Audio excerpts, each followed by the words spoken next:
Hello friends, how are you? I'm Óðrœrir and today I'm going to talk about Kvasir and the myth of poetry. So, what can you expect in this video? I'm going to speak about the mythological account of Kvasir, obviously, so you might understand what this is all about. Sometimes I assume people are familiar with the myths and then I develop my videos around the meaning behind the myths without expressing the myths themselves. So I apologize for that. I realize that a lot of people are here precisely to be familiar with the mythological accounts first and only then jump to the meaning behind them. I usually go straight to the more complex aspects of the myths, but perhaps I should start with the easy part first. After that, I will talk about alcoholic beverages in the Germanic world. Just a few notes for the sake of understanding certain points within the creation and death of Kvasir himself. I shall then jump to the myth of poetry, its meaning, the case of dismemberment in shamanism, which I believe it to be intimately tied with Kvasir's death, and I'm also aware certain people see the myth of poetry as the holy grail of the Nordic people, so I will talk about that as well. And that will also give me the opportunity to speak about the myth of Odin and the process of out-of-body experience or near-death experience leading to out-of-body experience in shamanism, which in turn will lead me to talk about the use of drugs in shamanism. Just a few notes which I think to be important for the understanding of the consumption of psychotropic substances reflected in the myth of poetry. So, with no more delay, let's get started. As you know, in Norse mythology we have very well expressed that the two tribes of gods were at war. The Æsir and the Vanir held a long-lasting conflict which resulted in great destruction and death. Finally, there came a moment when the two families of gods made their peace. They sealed the peace declaration by spitting into a bowl. Every one of the gods from both the Æsir and the Vanir came together, chewed on berries, spat out that pulpy mass into a single container, and the resulting liquid was fermented, producing an alcoholic drink. And that drink, that liquid substance, was Kvasir. A god was created from the spittle of all the gods. As Rudolf Simek points out, who is one of the reliable sources I very much like to consult before jumping to any hasty conclusions, he expresses that the name Kvasir comes from the Norwegian kvase and Russian kvas, both of which mean fermented berry juice. И привет моим русским паричигам. Спасибо. Anyway, originally Kvasir was probably the name given to the juice which was the result of fermented berries. In archaic cultures, the method of the production of such a drink was indeed through the chewing of the berries as a communal practice, and then it was spat into a vessel. So indeed we have in this ancient tradition an exact correspondence to the Kvasir creation in the Germanic myths. And this is where I want to get first. The story of the myth of poetry comes from Snorri Sturluson, who composed much of the Norse myths during the 13th century, medieval Iceland. And as I have said before, many times, we cannot take Snorri's work as the spitting image of the Norse myths as they were in heathen times. Much has been changed by Snorri's hands. The Norse myths he wrote about not only were greatly influenced by the religion of his own time, Catholicism, and the imagery of Christian cosmology and myths in general, but also very much influenced by Christianized classical myths, which he had access and were the sources of great study during that period. Snorri places Kvasir as one of the Vanir gods, which he was not.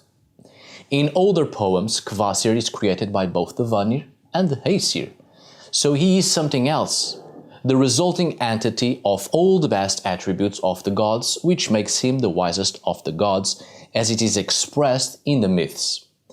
However, there are a lot of aspects within the myth of Kvasir and the myth of poetry that match original pagan understandings, and Snorre, fortunately, kept those aspects. In many aspects, Snorre was faithful to the descriptions of an ancient myth. For instance, during the 10th century, before Snorre's time, we already have a kinning for poetry, which is Kvasir's blood. So indeed, without a doubt, Kvasir was already linked to poetry, the mead of poetry, the mead of the Scots. Also, as you know, when Odin decides to steal the mead of poetry, when he finally gets his hands on the mead, he shapeshifts into an eagle. Carrying the mead inside him, he drank it, and when he reaches the safety of Asgard, on an eagle form, he spats out the mead of poetry into containers and keeps them safe in the possession of the gods. We can find parallels in the myth of Kvasir and the theft of the mead of poetry with the Indian myth of the theft of Soma, the god's drink. The god Indra stole this divine drink. Either an eagle stole it or Indra himself. Indra, a guardian deity and king of the highest heaven. So we seem to have had a common myth in early Indo-European times. And certain aspects Snorre Sturluson in the 13th century kept in his accounts. But let's go back to the act of chewing on berries and spitting them to create an alcoholic beverage. Snorre, for some reason, indicates that Kvasir was of the Vanir. And in the moment of peace between the gods, there was an exchange of hostages, which in fact wasn't something that uncommon during Snorre's time, during medieval times. All over Europe, indeed, it was accustomed to exchange hostages between two parties, and if someone broke the peace, the hostages would suffer. This is a very old tradition that was still being practiced during the Middle Ages. In fact, remember the historical figure of the 5th century, Attila the Hun. There was a long history of peace treaties between Romans and Huns, and the exchange of hostages. In fact, Attila was an hostage given to the Romans to ensure peace, and Attila lived most of his young life within Rome itself, which is why he was well aware of the military panorama of Rome, which later on, such knowledge would prove to be quite useful when fighting Romans, because he knew the enemy pretty well. I don't know why no one speaks about that. Anyway, so I understand why Snorre would put Kvasir as a hostage, but unfortunately there is a great contradiction there with older myths. It would have been impossible for Kvasir to exist as a Vanir and being a hostage, because Kvasir was only created after the war and not during it. In fact, the mixing of spittle and the communal partaking of an intoxicating drink was an essential part of declaring peace in a more archaic past. It was part of the ceremonies in the conclusion of peace and union of enemies and making alliances among archaic tribes. This shows how old the myth of Kvasir truly is. His creation reflects this very ancient ceremony of making peace between tribes. So indeed, Kvasir is the result of the union of two tribes in conflict, a symbol of the union of social and religious systems of two different tribes, perhaps even cultures, remoting to Indo-Germanic community of the past. Now, before we jump into Kvasir's blood and the creation of the mead of poetry, I would like to touch on the case of alcoholic beverages and honey. After all, the name of the drink made out of Kvasir's blood is the mead of poetry. It is made from the fermentation of honey. So, first of all, we know from written records that beer and mead were commonly drunk throughout Europe during the early medieval period and well into the Viking Age. But in the case of this mythological drink of the gods for Nordic people, we can put aside beer. It wasn't beer.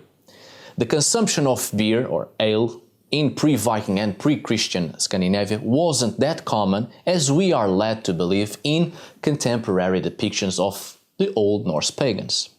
Domesticated grains didn't begin to arrive in Scandinavia until the 7th century, by the end of the Scandinavian Iron Age. So beer wasn't that common in Scandinavia and would take a couple of centuries to cultivate grain and people get used to beer.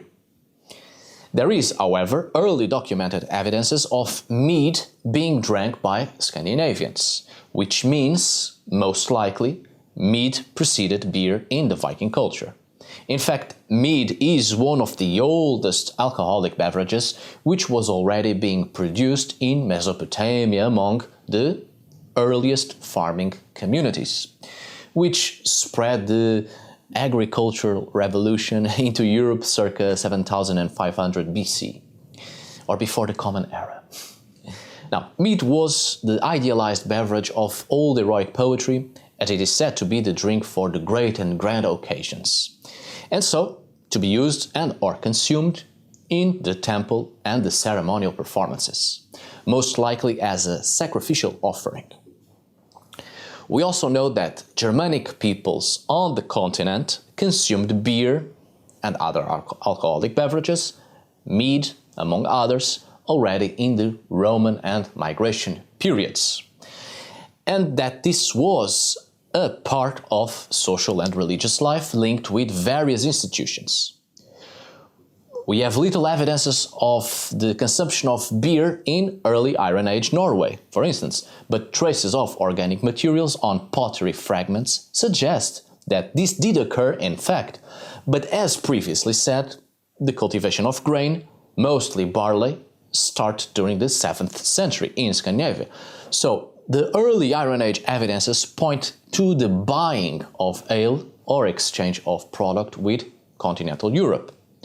The cultivation of grain took time, and so did the laws on the brewing of beer, as well as the proper structures for the activity. So mead was, without a doubt, one of the earliest alcoholic beverages in Scandinavia. Of course, before Scandinavians produced beer, they already knew about it, but they did not produce it. Just as the same way continental Germanic peoples drank wine, but did not produce it, but bought it from Romans. So that's the difference here. Furthermore, I have expressed this before, in medieval Scandinavia, in Norway, there were round structures of stone similar to towers, without any entrance, just through the very top of the towers. No one knew what was that for, and it was assumed it served as traps for wolves.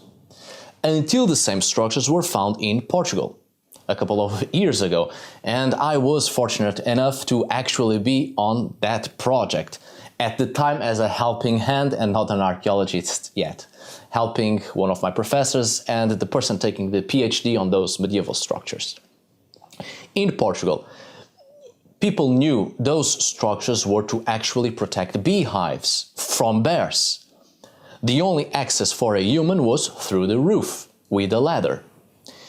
If by any chance the bear manages to climb the tower, it would fall into the pit and eventually die of starvation, because it couldn't get out, as the only way out was the same way in, through the roof. So Portugal and Norway, the two countries with such structures to protect beehives from bears during the Middle Ages. These are not that common, which shows the importance of honey production in these two countries. So mead, at least for Scandinavians, was the most important alcoholic beverage, even used in ceremonies and offerings within the religious panorama and expression of faith. So, This is what we see in the myth of the creation and death of Kvasir, the reflection of intoxicating drinks of the past and their importance in the social and religious mentality of Scandinavians. First, he is created from the fermented berry juice, which on an archaic past was the drink used in the ceremony to create alliances and bring about peace. And when Kvasir dies, his blood is mixed with honey, creating the mead of poetry. So, the other alcoholic beverage with great importance among Scandinavians, since that would have been the only fermented drink they would produce in great quantity. Since the production of grains, the cultivation of grains to produce beer came quite late into Scandinavia, during the Iron Age. And wine wasn't even ever produced. Beer and wine before the late Iron Age came into Scandinavia by trading and were costly products. So only those of the elite, the very wealthy, would have access to those products. While honey, on the other hand, was easily produced in Scandinavia.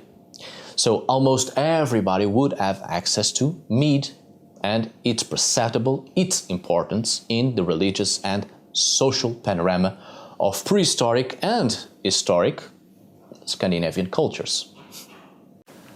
So here we go to the death of Kvasir. Kvasir was created from the spittle of all the gods. The best attributes of the gods, or the qualities, powers, abilities of the gods, were all placed into that single container, and Kvasir was created. Kvasir was therefore the wisest of all beings.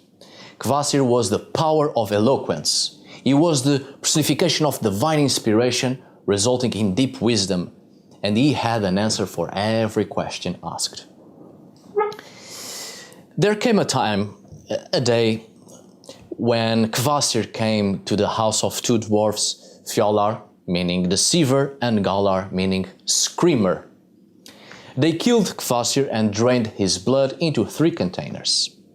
The two dwarfs then brewed mead by mixing Kvasir's blood with honey, resulting in the mead of poetry. Now, I find it curious the name of the two dwarfs, deceiver and screamer. Perhaps it does no harm to point out that throughout Norse mythology, the great majority of the accounts involve either Odin or Loki, or both, as many times it seems to be Odin orchestrating a plan to get in his possession great power. And it is Loki that carries out a great part of that plan, turning things around completely, leading to the point where Odin gets what he wanted. Loki's doings always end up bringing something beneficial to Odin himself. And we know that Odin is a god who doesn't care about the consequences as long as he obtains what he wants. So, it's curious, one of the dwarfs being the deceiver, as Loki is often labeled. Exactly that. Being a cunning god and a shapeshifter, he is greatly associated with deception. And the other dwarf is Screamer, Galar, from Galdr, spoken spell or incantation, releasing of the voice, singing incantations, which leads to Gala, the projection of the voice in singing, sing notes beyond the vocal range of the normal or model voice. And Galdr is always closely associated with Odin. So I would not be surprised that in an older myth these two dwarfs have been Loki and Odin, once again working together. Because, bear it with me, as soon as the mead of poetry is created, Odin does everything in his power to get his hands on the mead of poetry. He deceives people, commits murder, and does all sorts of bad things you would not expect a decent person to do in a society. So I wouldn't be surprised that these two dwarfs that provoked the death of Kvasir were actually Loki and Odin, so that Odin could create the mead of poetry and once again, through deception, get it for his own. After all, Kvasir was the wisest of all the gods, and throughout the myths, Odin is always seeking new and more powerful sources of wisdom. No matter who he has to kill or run over, or the destruction, pain, sorrow, and agony he provokes, as long as he gets his hands on the sources of wisdom. He even sacrifices one eye for wisdom. You will notice throughout the myths, especially in the written accounts of Snorre Sturluson, he adds to the stories dwarves out of nowhere for no apparent reason or any explanation is given. Just like in the death of Balder and the burning of his body. Out of nowhere comes a dwarf and Thor, in anger, kicks the dwarf into the fire. What the hell was that all about? And what's even the purpose? So it wouldn't be surprising the dwarfs here that provoked Kvasir's death have been originally Loki and Odin. And when the sources were finally put to parchment, which was in a period when Odin started to be equated with the Christian God, the Old Father, King of the Gods, it was just too much explicitly telling that this seemingly benevolent God in the Christian mentality was killing another. So the dwarfs here seem to be a medieval cover-up for Loki and Odin. Well, something to think about, of course. Kvasir was killed and his blood was drained into containers, which we will get to that further ahead. In Norse mythology, you have probably noticed by now that there is a great amount of accounts involving the gods and the loss of a body part. Odin loses one eye, Ymir loses the head, Tyr loses a hand, Thiazi loses his eye, Sif loses her hair, etc. And then you have the total loss of body and the only thing left is the blood. We have two cases, at least. Ymir and Kvasir. Today we are going to talk about Kvasir. The Kvasir myth is obviously quite complex and unlike the other myths with clear elements that show body damage or body part loss, Kvasir, just like Ymir, completely loses his body. Ymir's body parts will go through a process of transformation and result in a variety of matters that create the very structure of the mortal reality. And Kvasir also goes through a transformation, and his blood is used for something else, to create something greater than him. When Kvasir is killed, the only thing left is his blood, and the body is completely dispatched. As I have expressed on the video about Naustrond, and on my most recent video as well about Nidhogr and Jormungandr, there is a clear understanding of the transformation of the self after death. And in that process of transformation, the self becomes something else.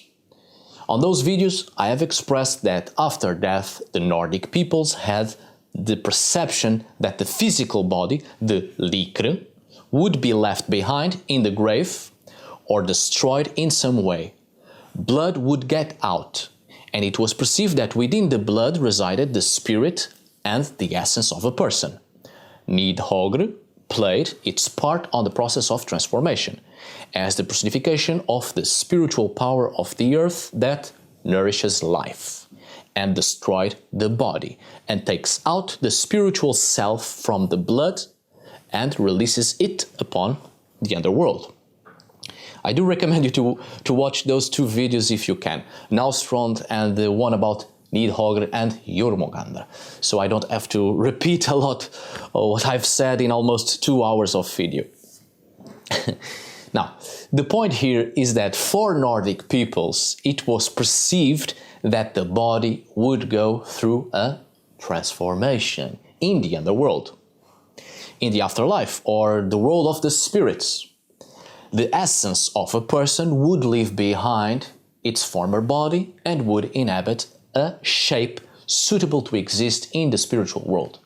The spiritual essence of the person would be taken out from the blood and placed on a new form. A new spiritual body was given so that the person can inhabit it in the new reality.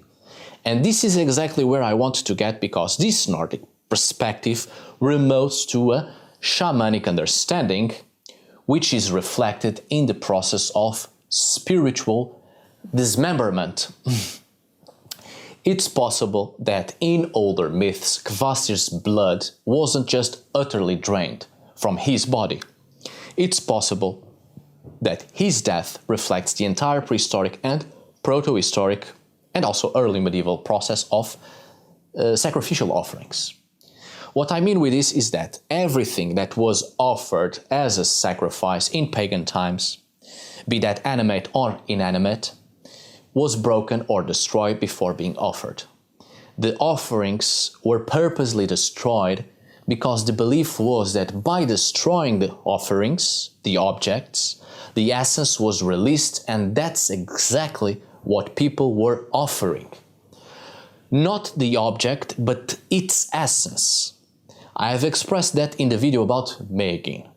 This is an animistic worldview that everything possesses either a spirit or essence of some sort, and that is what is being offered to the supernatural powers when such offerings are destroyed, precisely to release the essence in it. Kvasir's blood contained his essence. That was what it was released with the destruction of his body. And such an essence would be the key ingredient to create the mead of poetry, the liquid of great power and giver of great wisdom. In shamanism, the dismemberment of the spiritual form is the first stage of the initiation of the shaman. As I've said many times before, in shamanism, death is seen as the initiation into the great mysteries of life. Near-death experience is what leads to out-of-body experience of the one initiating in shamanism, or to become a shaman. And in that experience, the person suffers the dismemberment of his self. Let me explain. In the initiation process within shamanism, already in the out-of-body experience, when the spirit is perceived to reach the world of the spirits, the shaman is still in its normal condition as a person of this reality and not the other reality. It is perceived that the spirits will dismember the spirit of the shaman, boiling the skin and taking it out, or chopping the body into pieces, gnawing, ripping it apart, tearing it asunder. It is a horrible experience, as you might imagine.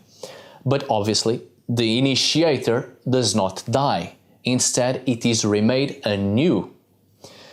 For many shamans all across the world, their path begins with a terrifying ordeal in which the spirits rip apart their body in the other world. This process is seen as the way to release the spiritual form of the otherworldly body of the shaman. The surrender to the spirits is absolute. The initiated must die in the other world. And this is the point exactly. The initiated are taken away from their otherworldly body, astral body if you want to call it for a better understanding. The spirit is released and a new body is made, and the spirit is placed inside that new body. That new body is the body the shaman will inhabit when coming into the world of the spirits to work with the spirits. A body suitable to inhabit that reality.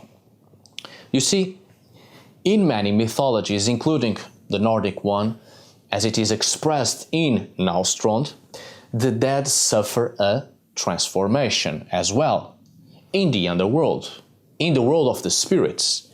And to the dead, it is given a new body so they can inhabit the new reality they live in. The shaman, on the other hand, is not dead yet, therefore he doesn't need the shape the dead need.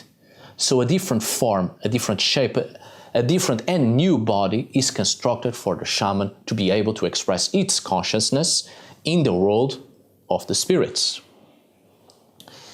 And I think this shamanic perception is reflected in Kvasir's death. Remember that Norse mythology is quite animistic in nature, and there is no shamanism without animism. Shamanism only exists and can only be understood within an animistic worldview. So Kvasir goes through this process of dismemberment, blood is taken out from him. He goes through a transformation and he becomes something else. Kvasir will inhabit a new body, or rather, a new body is given to him through this process of dismemberment and transformation. His blood is taken out, or in other words, his spirit and essence, and from it the mead of poetry is created, and Odin will be the one to drink the mead of poetry. Kvasir becomes Odin, and Odin incorporated Kvasir. This is dismemberment of the spirit perceived within shamanism and inhabiting a new body. In other words, rebirth into another form, a new form.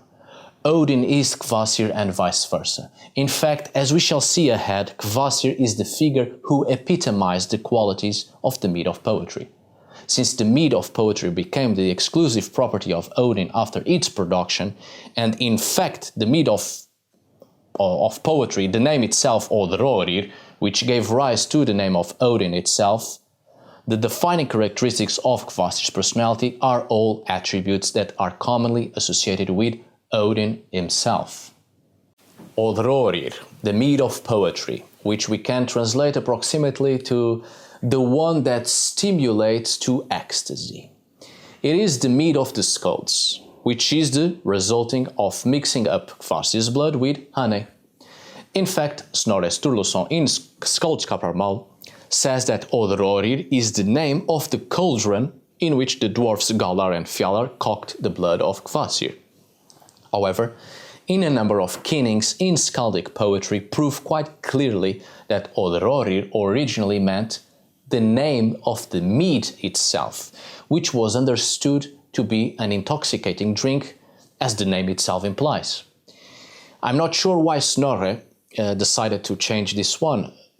Maybe perhaps he wanted to create a link between Óðrœrir and the Holy Grail. So he applied the name to an object, the very object that contained the powerful drink made from the blood of a god. So it's understandable perhaps Snorre trying to make some parallels with the Holy Grail and the blood of Christ.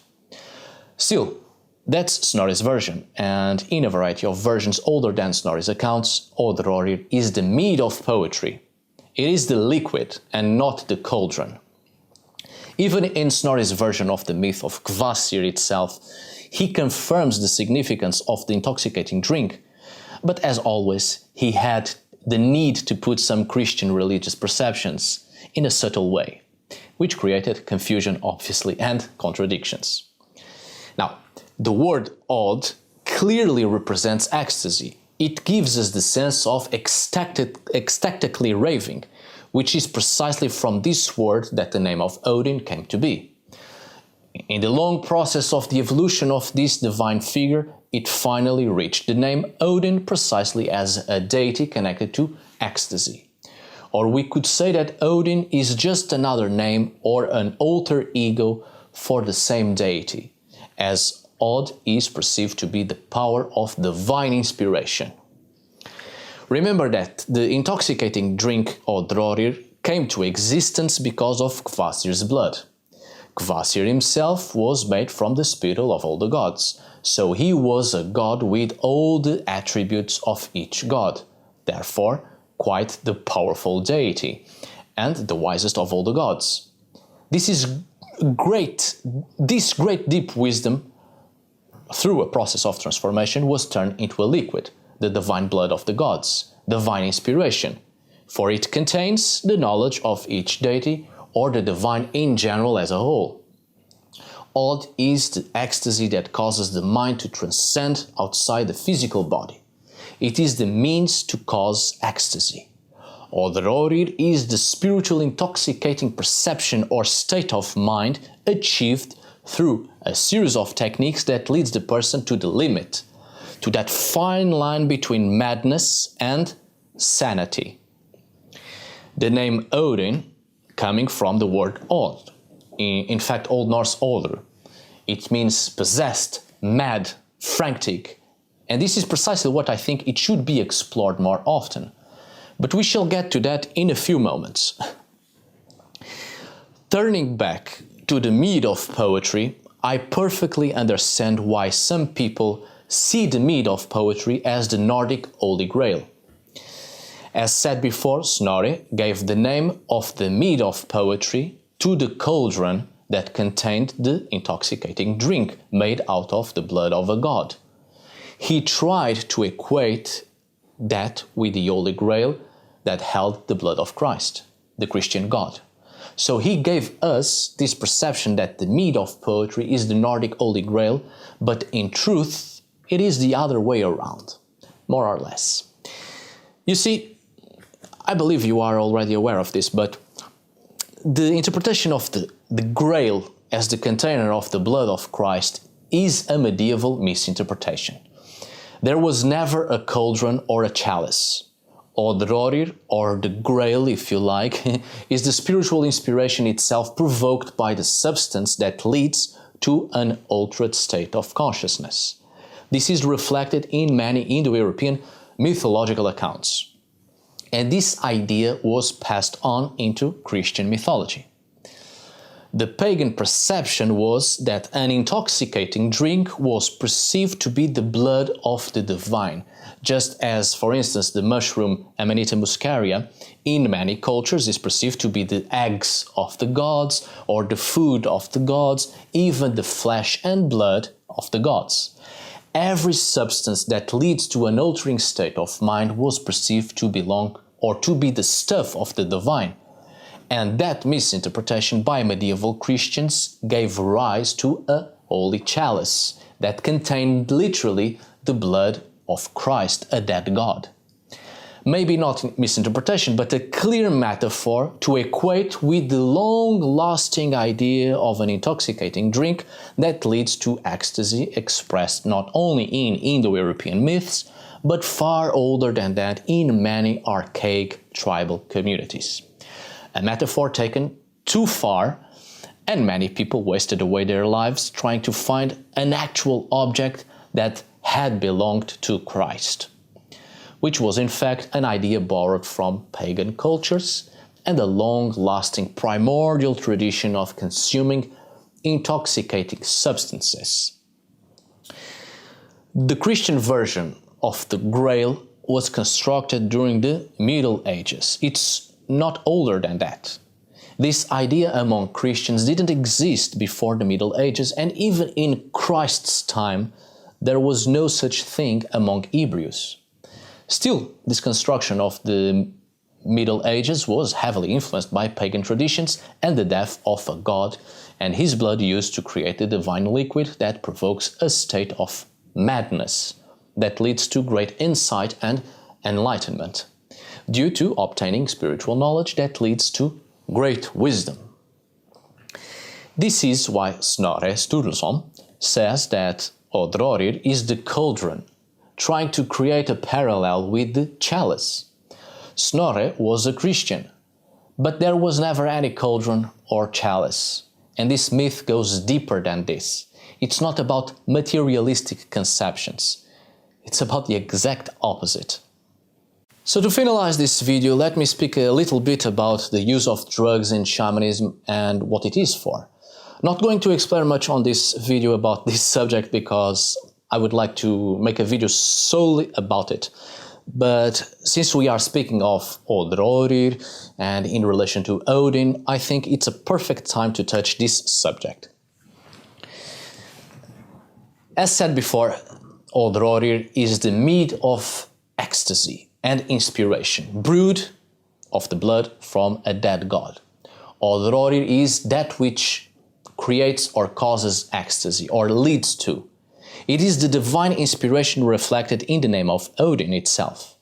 Odin means madness, possessed, frantic, the mad one. Now, I have expressed this before. I'm not against the use of drugs for spiritual purpose.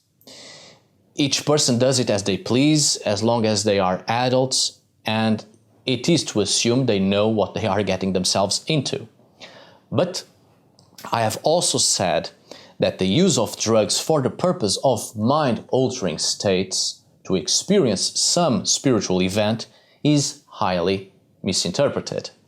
Not only that, but the use of drugs alone shows an act of laziness rather than actually wanting to truly experience the spiritual. Let me explain. For too long, most of our societies have been highly disconnected from an animistic worldview. Therefore, to us, shamanism isn't quite clear what it actually is.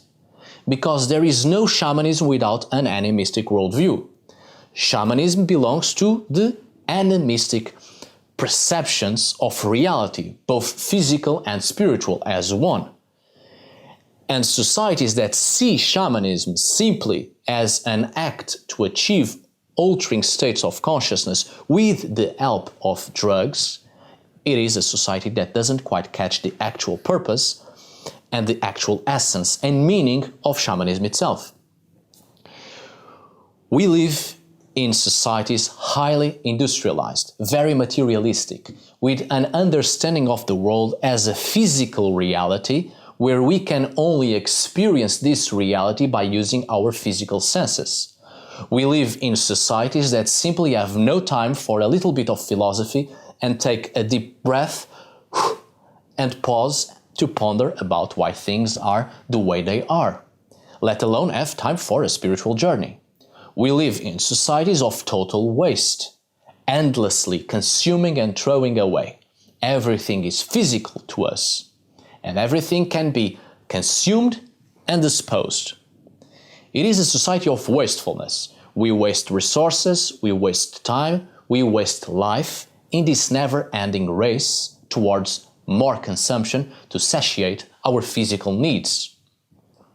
Because we are not allowed the time to experience the world as it really is, but at the same time we hunger for the spiritual, for an experience that takes us out of our own frigid reality, we try to find something that rapidly gives us that experience without wasting time, without having to work too much for it, without having to sit and even think about it and work our minds through it.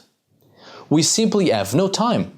So such societies seek the easy way, which are drugs. Don't get me wrong, drugs are used in shamanism, but not for the purpose most people think it is for. We live in societies whose foundations are based on religious notions of praying to some sky deity and waiting for the results. Lazy religious notions. That laziness is already part of the collective consciousness of our societies, and we just sit and ask and wait for the results. The same thing happens when people want to have a spiritual experience. They take drugs solely and wait for the effects. You might think you have a spiritual experience with the consumption of drugs alone because you see things.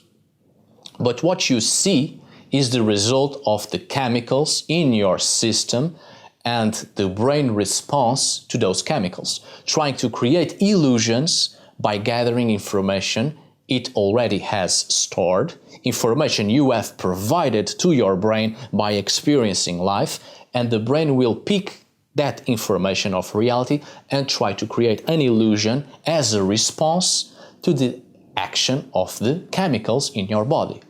So what you will experience are auditory, visual, tactile, even gustatory and olfactory sensations provoked by the brain as a response to the chemicals. In other words, illusions reflected on the physical. Drugs in shamanism are not to achieve the spiritual world. As I've said, Odin comes from Óðrœrir, which is the same Old Norse term in Óðrœrir, madness. What causes madness? This is the exact point. In shamanism, drugs, intoxicating consumables, hallucinogenic substances, psychotropic substances are to achieve an altered state of mind, but an altered state of mind is not a spiritual experience. Do pay close attention at that. The point of the use of drugs is precisely to achieve madness. Óðrœrir, the myth of poetry, means stirrer of inspiration. It is ecstasy or ecstatically raving. Óð in itself is the term for divine inspiration, the very ecstasy that causes the mind to transcend. Therefore, Óðrœrir is that which causes ecstasy or leads to. That's the whole point. It is an intoxicating drink that causes the mind to achieve an unnatural state, the point of madness, a mind-altering state. In that madness, a person loses sensibility, loses the perception of reality, the perception of time and space, even loses certain senses. That is the first stage of a shamanic journey, not the shamanic journey itself. While in a complete altering state of mind, the person isn't in its right self, the person is at the limit, the fine line between madness and sanity. While in a state of sanity, the person would never do the things it has to do to achieve spiritual journey.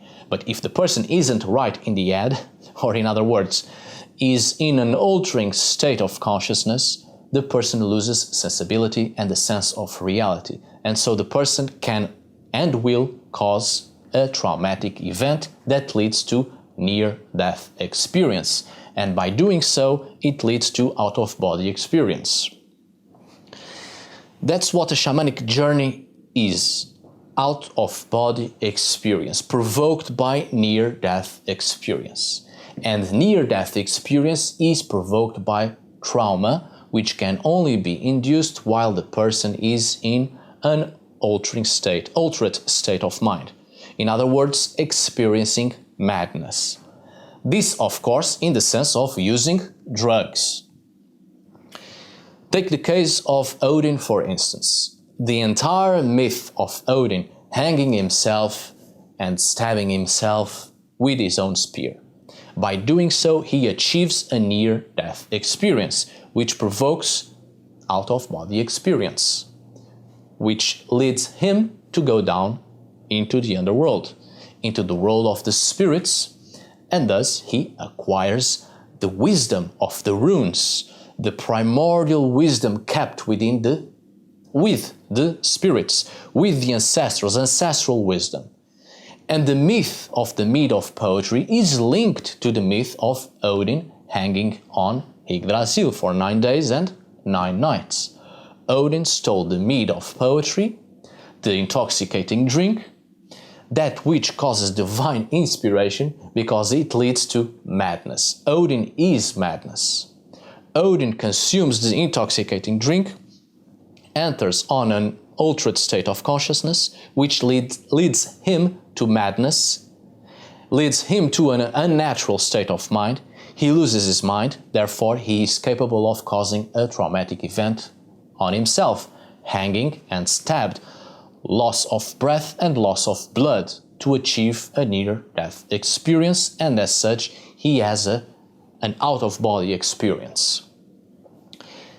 In the figure of Odin, we have the entire shamanic journey in itself, the entire process. In Old Norse poetry and literary works, we have many references to the price to pay for insight, which is always quite terrible and requires a great amount of courage or being completely out of one's mind. So, we have 3 different situations here. The use of drugs to numb the senses and provoke a mind-altering state. The mind-altering state leads the person to inflict trauma, severe trauma, that leads to a near-death experience, which in turn leads to out-of-body experience.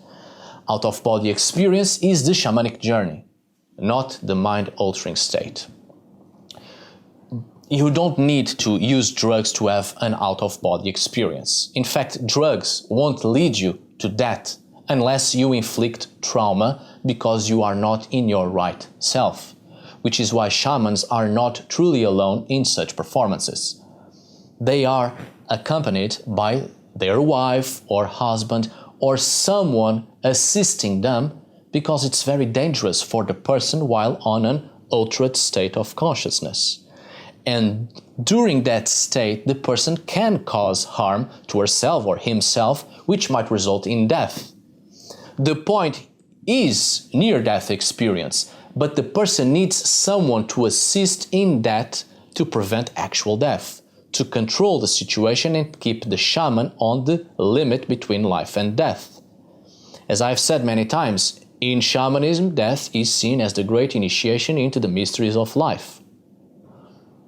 Even the out-of-body experiences provoked by other techniques and not drugs are equally dangerous, which is why in many shamanic cultures we have someone accompanying the shaman and singing a song, for instance, to call the shaman back. We have that in Sami shamanism, which in turn is reflected in Norse shamanism in the figure of the vulva and the song called Vardlokur. Vardlokur is the song to call the spirits, not just the spirits that give insight to the shaman, but it is the very song that calls the spirit of the shaman back to its body. A song to awake the person and prevent the shaman from crossing the fine line between life and death. But on that subject later on some other video. This is why I say that the use of drugs alone is lazy.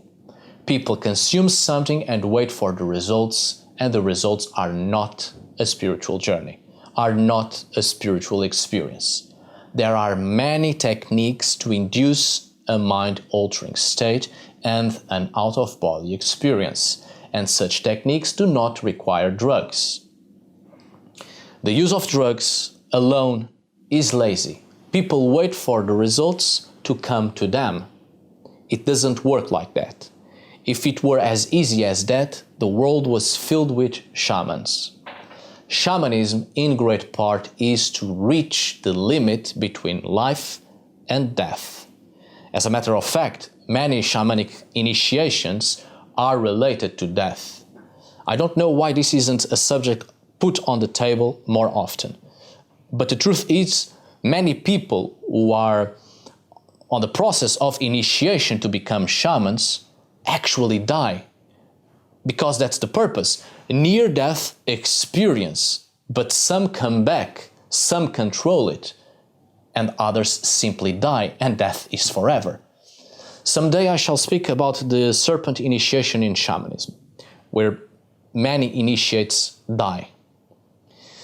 The use of drugs alone not only is lazy, but people will never have the perception of what shamanism actually is.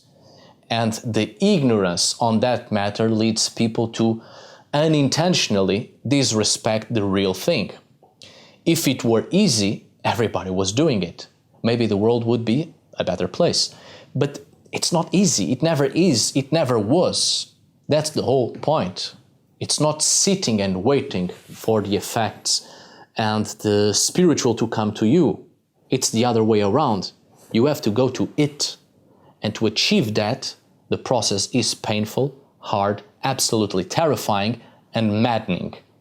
Shamanism isn't for those with fear in their hearts and those who wait for some results. There's nothing wrong with that. Death is real, death is terrifying. Obviously, people don't want to die, which is why many take drugs only. But shamanism is death and rebirth. There is no real shaman without death. A real shaman has experienced death and was successful. Understanding this will give people a greater respect for shamanism and won't joke around with drugs on their heads and act silly. And such things as going to Facebook and see shamanic groups of thousands of people where everybody is a shaman would never happen if people knew the cost, the real cost. Óðrœrir is the intoxicating drink that brings divine inspiration. And why is that?